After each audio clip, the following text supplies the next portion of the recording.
Okay, I told you I was making this rocket stove. Now, back here, doesn't look like it, so here is some aluminum, some heavy aluminum pie pan stuff wired on top of some insulation. I think rock wool would work just fine.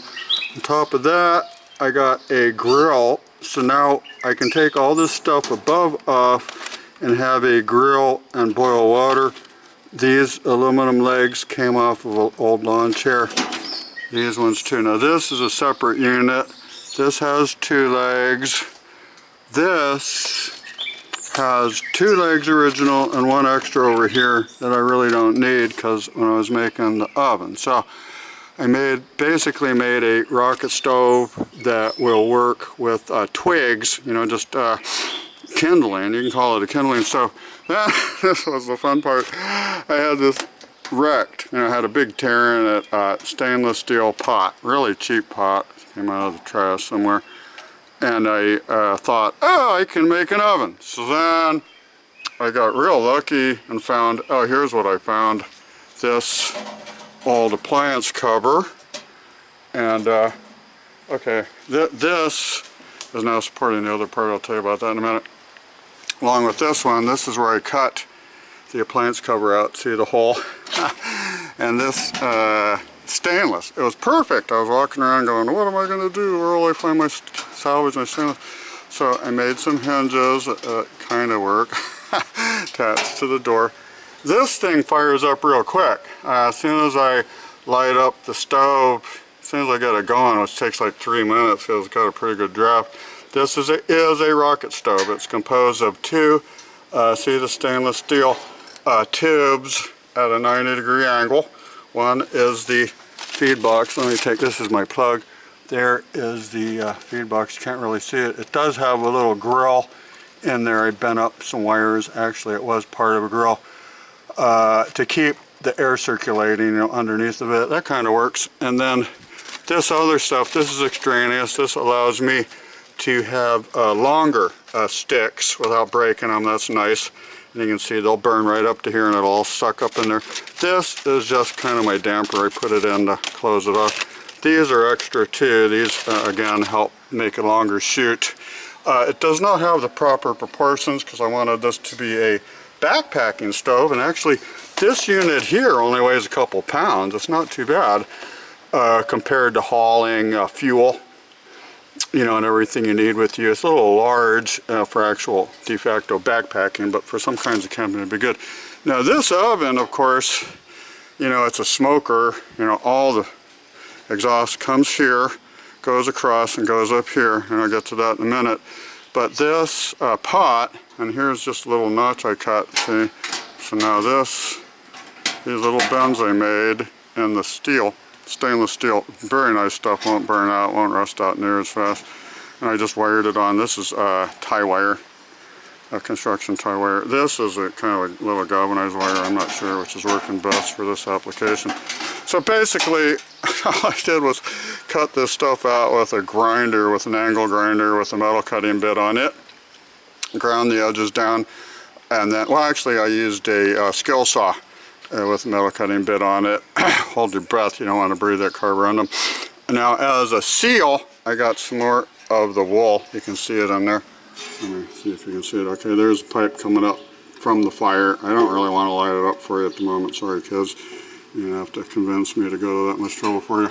This is just a little pot of some water I put in here because I was trying to boil. See how fast water boils on this thing, about as fast as it does on the gas range. So give it 5 minutes to light the fire, and then it's gonna be just as hot as any gas range. So this oven is pretty good size actually. Now granted it would be smoky, so if you don't want the smoke flavor on your bread or whatever you're cooking, you're gonna have to have a lidded container.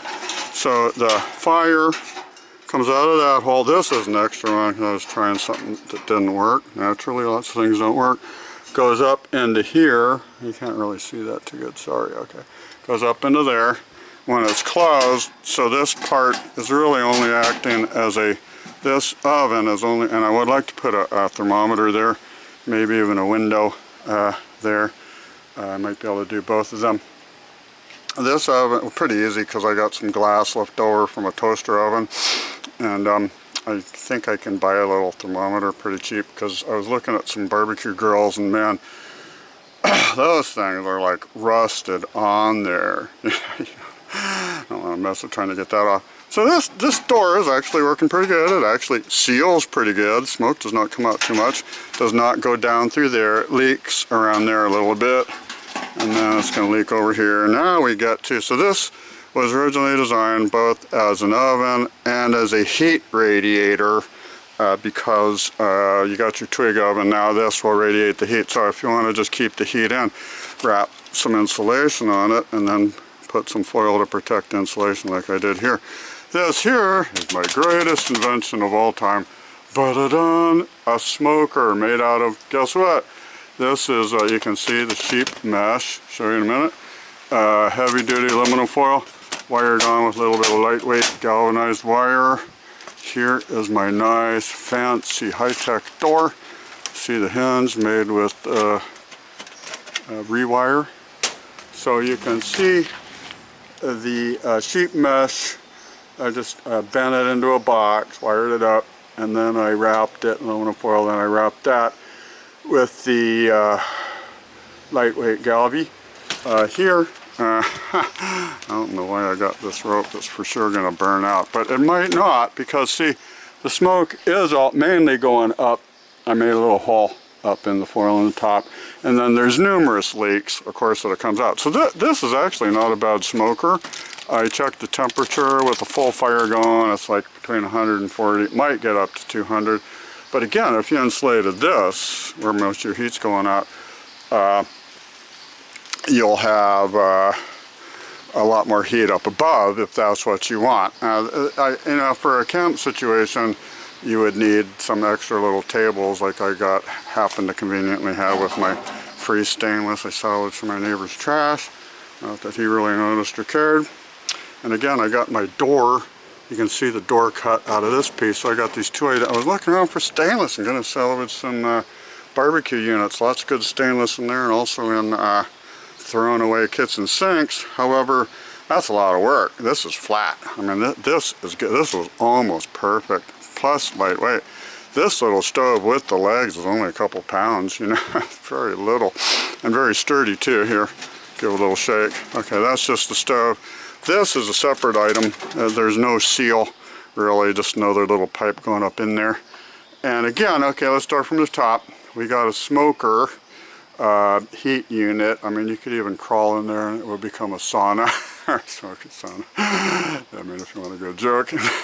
You maybe could bake stuff at a low temperature for a long period of time. Again, if you insulated that box on top and this box here, that box on top would probably get up to 400 and more, so you'd have a really big oven. This is a combination stove, heat radiator, plus chimney that sits right on top of the original Hobo stove, and this is all I would carry with me.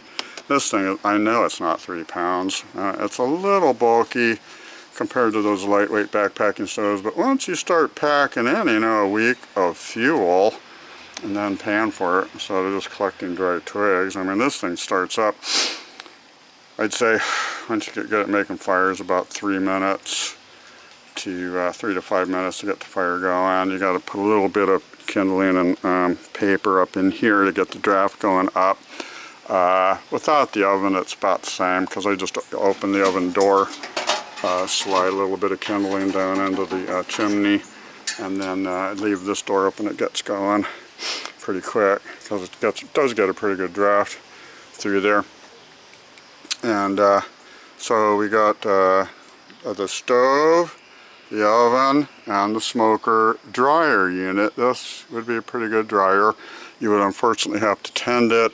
But I have at times let the twigs burn down if they're good hardwood twigs. Remember, nothing bigger than your like finger, pretty much, because that's about a, I think, 3-inch diameter tube.